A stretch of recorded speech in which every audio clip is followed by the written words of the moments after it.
Al-Baqarah Assalamualaikum 196 warahmatullahi sampai wabarakatuh. 203 Kita lanjut ibadah pada ayat haji. 196 surat Al-Baqarah. Ini tentang haji. Dan sempurnakanlah ibadah haji dan umrah karena Allah. Tetapi jika kamu terkepung oleh musuh, maka sembelihlah hadyu yang mudah didapat. Hadyu adalah hewan pengganti dam untuk disembelih. Dan janganlah kamu bercukur kepalamu sebelum hadyu sampai di tempat penyembelihannya. Artinya hadyu disembelih dulu baru bercukur, tahallul.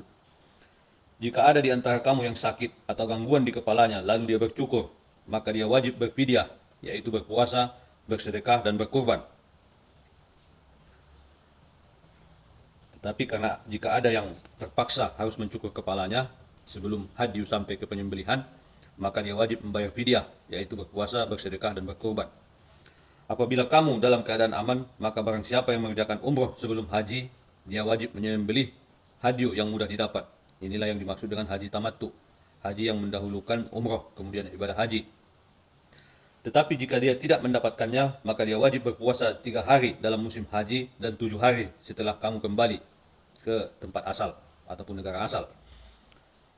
Itu seluruhnya 10 hari. Demikian itu bagi orang yang keluarganya tidak ada tinggal di Masjidil Haram. Bertakwalah kepada Allah dan ketahuilah bahwa Allah sangat keras hukumannya. Di sini Allah memperingatkan bahwa hadyu ini bukan permainan. Ini adalah suatu kewajiban dalam pelaksanaan ibadah haji. Tetapi hari ini banyak kita lihat hewan hadyu ini, hewan dam ini menjadi banyak permainan panitia-panitia haji. Tetapi alhamdulillah di 2025 ini sudah mulai ditertibkan oleh pemerintah Arab Saudi. Asbabun nuzul ayat 196 ini, Ka'ab bin Azrah berkata, aku dibawa ke hadapan Rasulullah dalam kondisi parah. Kutu-kutu terlihat bertebaran di wajahku. Aku telah tidak mengira aku akan menghadapi keadaan menyedihkan seperti ini. Apa kamu memiliki kambing? Tanya Rasulullah. Tidak, jawab Ka'ab. Puasalah 3 hari atau berilah makan 6 orang miskin. Setiap orang mendapat 1,5 sok. Kemudian cukurlah rambutmu, sabda Rasul. Meski ayat ini secara khusus untuk Ka'ab, tetapi hukumnya berlaku untuk kaum muslimin. Hadis riwayat Bukhari. Ayat 197, musim haji itu pada bulan-bulan yang telah dimaklumi, yaitu bulan Zulkaidah dan Zulhijjah. Barang siapa yang mengerjakan ibadah haji dalam bulan-bulan itu, maka janganlah dia berkata jorok rapaj, berkata yang menimbulkan birahi, yang berhubungan seks, berbuat maksiat dan bertengkar dalam melakukan ibadah haji. Segala yang baik kamu kerjakan, Allah mengetahuinya. Bawalah bekal, karena sesungguhnya sebaik-baik bekal adalah takwa, dan bertakwalah kepadaku, wahai orang-orang yang mempunyai akal sehat. Asbabun nuzul ayat 197, Ibnu Abbas berkata, orang-orang Yaman selalu menunaikan ibadah haji dengan tanpa membawa bekal. Mereka berkata, kami bertawakal, berserah diri kepada Allah. Atas dasar itulah Allah menurunkan ayat-ayat ini. Zaman dahulu orang Yaman sering melaksanakan ibadah haji tanpa membawa bekal. Mereka banyak berharap dari pemberian makan penduduk Mekah. Oleh karena itu turunlah ayat ini. Di sini Allah menyebutkan, bawalah bekal, karena sesungguhnya sebaik-baik bekal adalah takwa, dan bertakwalah kepadaku, wahai orang-orang yang mempunyai akal sehat. Takwa ini adalah lebih banyak meneruskan niat, bersabar dalam melaksanakan ibadah haji. Karena ibadah haji ini adalah bagaimana melatih diri kita untuk selalu mendekatkan diri kepada Allah selama di Makkah. Jadi kalau kita tidak berbekal takwa, akan banyak hal-hal yang melanggar dalam pelaksanaan ibadah haji kita lakukan. Ayat 198, bukanlah suatu dosa bagimu mencari karunia dari Tuhanmu, maka apabila kamu bertolak dari Arafah, berzikirlah kepada Allah di Masjidil Haram, dan berzikirlah kepadanya sebagaimana dia telah memberi petunjuk kepadamu, sekalipun sebelumnya kamu benar-benar termasuk orang yang tidak tahu. Asbabun nuzul ayat 198, Ibnu Abbas berkata, Ukaz, Madinah, dan Zulmajas adalah pasar yang terkenal di masa jahiliyah.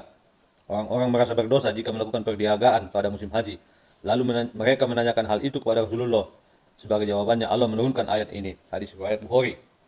Jadi zaman dahulu mereka yang melaksanakan ibadah haji sangat takut untuk melaksanakan perdagangan. Tetapi dengan turunnya ayat ini, dalam melaksanakan ibadah haji kita boleh melaksanakan perdagangan, perniagaan.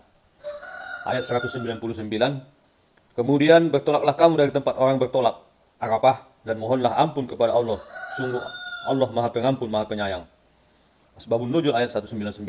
Ibnu Abbas berkata orang-orang Arab wukuf di Arafah, sedangkan orang-orang Quraisy wukuf di Musdalifah. Oleh karena itu Allah menurunkan ayat ini. Hari ini kita wukuf di Arafah. Kemudian melaksanakan mabit di Musdalifah.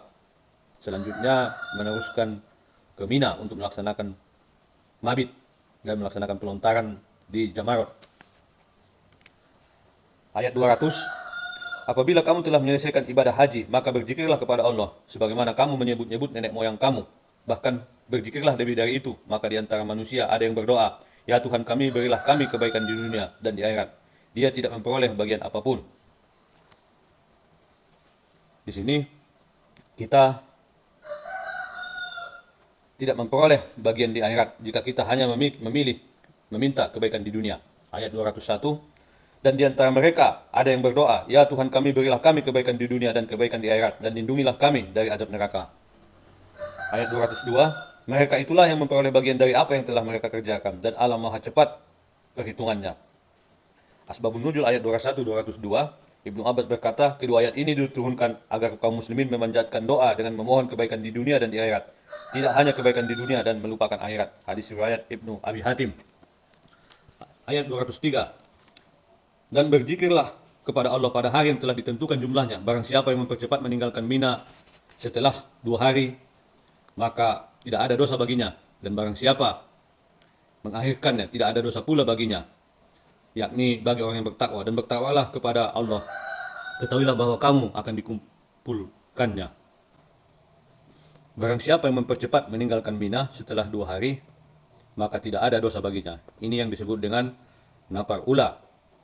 Hanya menginap 2 malam dan melaksanakan pelontaran 2 kali pada hari-hari tasyrik, tanggal 11 dan 12. Dan barang siapa yang mengakhirkannya, tidak ada pula dosa baginya. Ini yang disebut dengan nafar sani.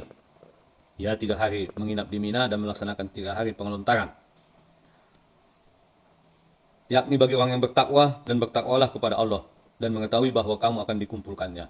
Jadi banyak jemaah haji ini hanya melaksanakan nafar awal hanya 2 malam saja, tetapi banyak juga yang mengakhirkannya menjadi nafar sani selama 3 malam. Ini dalam kondisi pelaksanaannya sangat tergantung kepada jadwal kloter. Jadi tidak harus menjadi masalah. Tapi bagi barang siapa yang mampu mengakhirkannya, tidak ada dosa baginya. Bahkan Rasulullah melaksanakannya dalam 3 hari, melaksanakan nafar sani. Demikian. Assalamualaikum warahmatullahi wabarakatuh. Al-Baqarah Assalamualaikum 204 sampai warahmatullahi 210 wabarakatuh. masuk ke dalam Kita lanjut Islam pada secara ayat kafah. 204 surat Al-Baqarah. Dan di antara manusia ada yang pembicaraannya tentang kehidupan dunia mengagumkan engkau Muhammad, dan dia bersaksi kepada Allah mengenai isi hatinya, padahal dia adalah penentang yang paling keras. Ayat 205. Dan apabila ia berpaling dari engkau, dia berusaha untuk berbuat kerusakan di muka bumi. Mereka merusak tanaman-tanaman dan ternak, sedang Allah tidak menyukai kerusakan. Asbabun Nuzul ayat 204 sampai 205. As-Suddi berkata, kedua ayat ini diturunkan kepada Al-Aqnas bin Suraik As-Sakopi. Ia menemui Rasulullah dengan pura-pura memeluk Islam. Hal ini membuat Rasulullah takjub. Setelah itu, Al-Aqnas pergi melintasi kebun dan beberapa ekor kedelai milik orang muslim. Lalu ia merusak kebun dan membunuh keledai-keledai itu. Hadis riwayat Ibnu Zarir. Ini bercerita tentang kisah Al-Aqnas bin Suraik As-Sakopi berpura-pura memeluk agama Islam. Ia menunjukkan pembicaraan yang mengagumkan Rasulullah. Ia bersaksi kepada Allah mengenai isi hatinya. Tanpa segan, ia bersaksi palsu dengan mengataskan nama Allah. Tetapi ketika dia di belakang Rasulullah, ia akan berpaling dari Rasulullah. Ia berusaha membuat kerusakan di muka bumi, seperti merusak tanaman dan ternak. Ini terjadi kepada seorang kafir yang masuk ke dalam agama Islam. Tetapi ini tidak menutup kemungkinan kepada kita yang Islam untuk bersifat munafik. Ketika kita dihadapkan pada suatu kebenaran di hadapan orang, kita akan berpura-pura baik. Tetapi ketika kita meninggalkan mereka, kita mengingkari apa yang kita katakan tersebut, apa yang kita yakini tersebut. Ini banyak terjadi di masa-masa ini. Ayat 206. Dan apabila dikatakan kepadanya, bertakwalah kepada Allah, bangkitlah kesombongannya untuk berbuat dosa, maka pantaslah baginya neraka jahanam, dan sungguh jahanam itu tempat tinggal yang terburuk. Artinya, ketika kita katakan kepadanya, bertakwalah kepada Allah, ia akan semakin sombong. Oleh karena itu, sangat pantas baginya ancaman Allah ini neraka jahanam.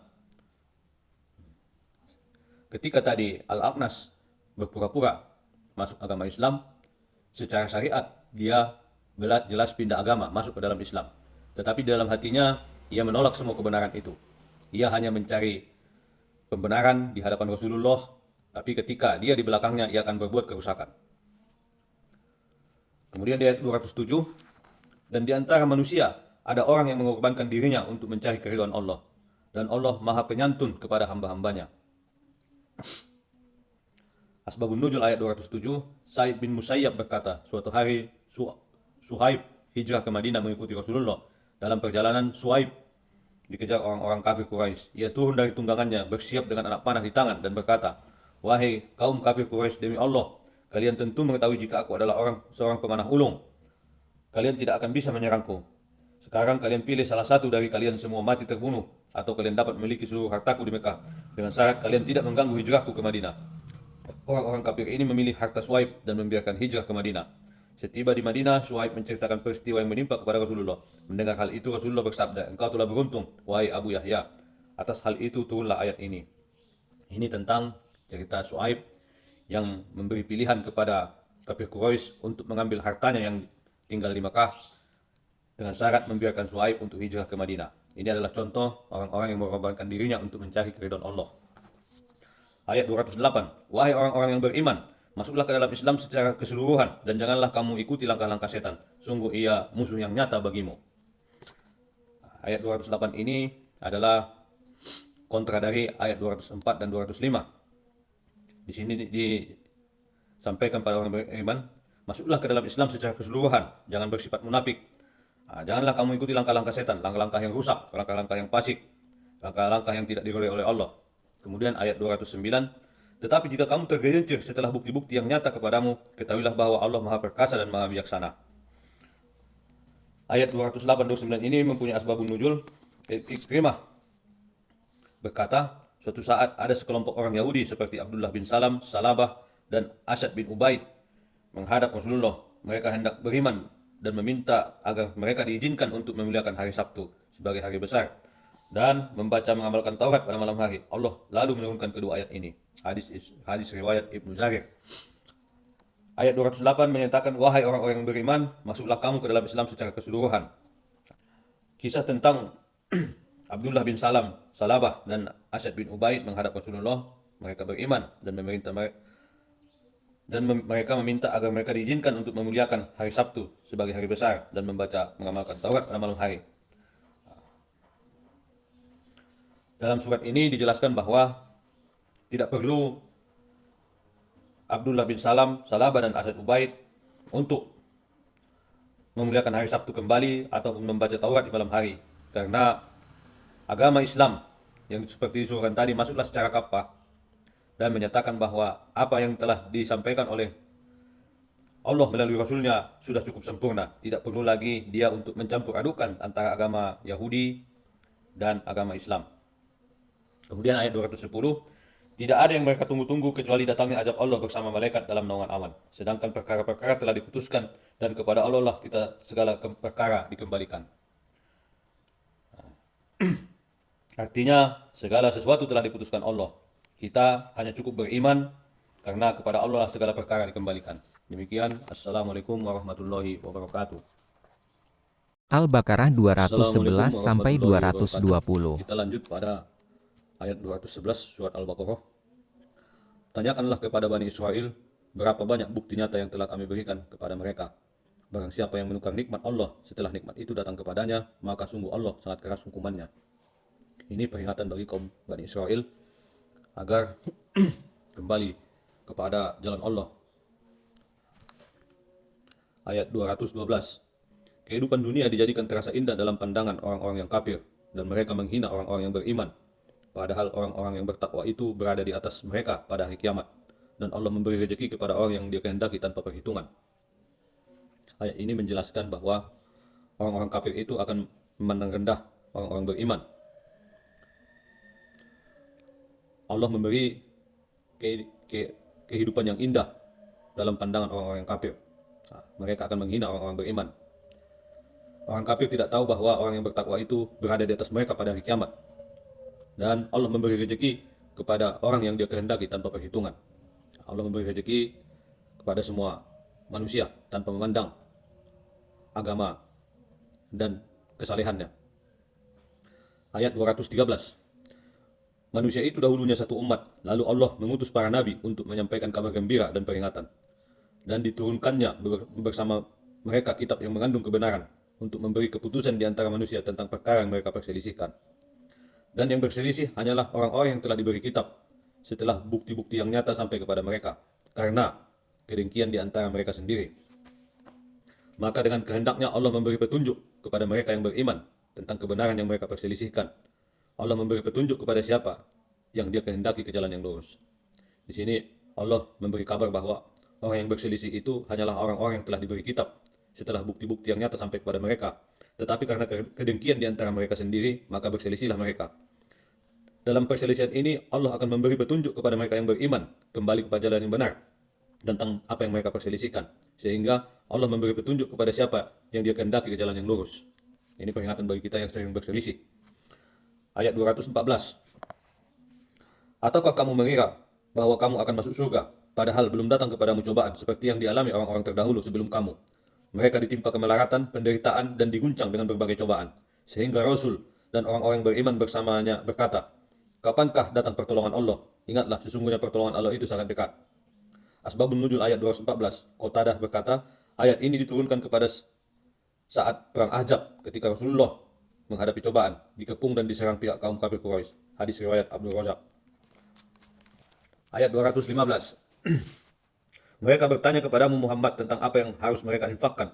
Katakanlah, harta apa saja yang kamu infakkan hendaknya diperuntukkan bagi kedua orang tua, kerabat, anak yatim, orang miskin, dan orang-orang yang dalam perjalanan.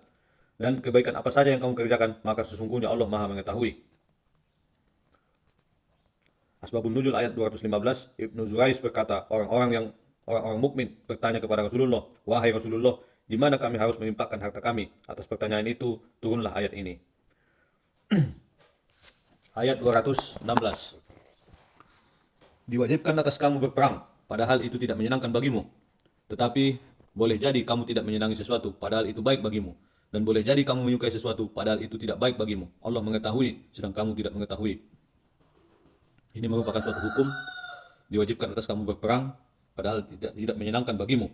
Berperang di sini artinya dalam perang jihad, Anda tidak boleh mundur, walaupun itu tidak menyenangkan bagimu. Ayat 217, seperti pengulangan dari ayat 194. Mereka bertanya kepadamu Muhammad tentang berperang pada bulan haram. Katakanlah, berperang pada bulan itu adalah dosa besar, tetapi menghalangi orang dari jalan Allah, ingkar kepadanya, menghalangi orang yang masuk Masjidil Haram, dan mengusir penduduk dari sekitarnya, lebih besar dosanya dalam pandangan Allah. Sedangkan fitnah lebih kejam daripada pembunuhan.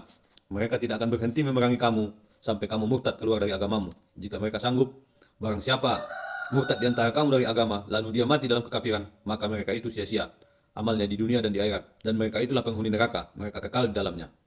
Ayat ini menyampaikan siapa yang murtad, amalnya di dunia akan sia-sia, kelak masuk neraka dan kekal di dalamnya. Kemudian berperang di bulan haram adalah dosa besar. Bulan haram itu adalah Muharram, Dzulqa'dah, Dzulhijjah, dan Rajab. Asbabun Nuzul ayat 217. Jundub bin Abdullah berkata, Rasulullah mengutus beberapa orang yang dipimpin Abdullah bin Jahsy. Mereka bertemu dengan Ibnu Hadrami dan membunuhnya. Mereka tidak tahu apakah saat itu bulan Rajab, Jumadil awal atau Jumadil akhir. Kemudian kaum kafir berkata kepada kaum muslim, kalian telah membunuh pada bulan haram. Atas itu Allah menurunkan ayat ini. Hadis riwayat Ibnu Zahir, Ibnu Abi Hatim, dan Tabrani. 218. Sesungguhnya orang-orang yang beriman dan orang-orang yang berhijrah dan berjihad di jalan Allah, mereka itulah yang mengharap rahmat Allah. Allah Maha Pengampun, Maha Penyayang. Asbabun Nuzul ayat 218. Jundub bin Abdullah berkata, kaum muslimin Madinah berkata, perbuatan Abdullah bin Jahsy yang membunuh Ibnu Hadrami kemungkinan besar tidak berdosa, namun juga tidak mendapat pahala dari Allah. Oleh karena itu turunlah ayat ini. Hadis riwayat Ibnu Zahir, Ibnu Abi Hatim, dan Tabrani. 219. Mereka menanyakan kepadamu Muhammad tentang kamar dan judi. Katakanlah, pada keduanya terdapat dosa besar dan beberapa manfaat bagi manusia.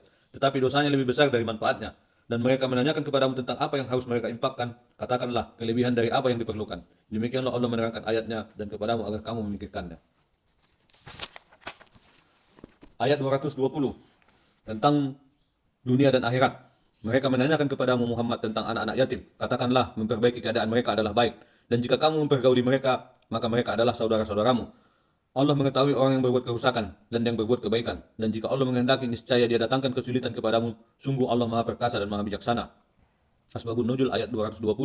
Ibnu Abbas berkata, ketika turun beberapa ayat tentang anak yatim, Quran surat 4 ayat 10, Quran surat 6 ayat 152, Quran surat 17 ayat 34, orang-orang yang merawat anak yatim memisahkan makanan dan minuman mereka dari makanan dan minuman anak yatim, sehingga terkadang makanan dan minuman anak yatim itu pun tersisa dan basi. Kejadian ini segera disampaikan kepada Rasulullah, lalu turunlah ayat ini. Demikian, Assalamualaikum warahmatullahi wabarakatuh.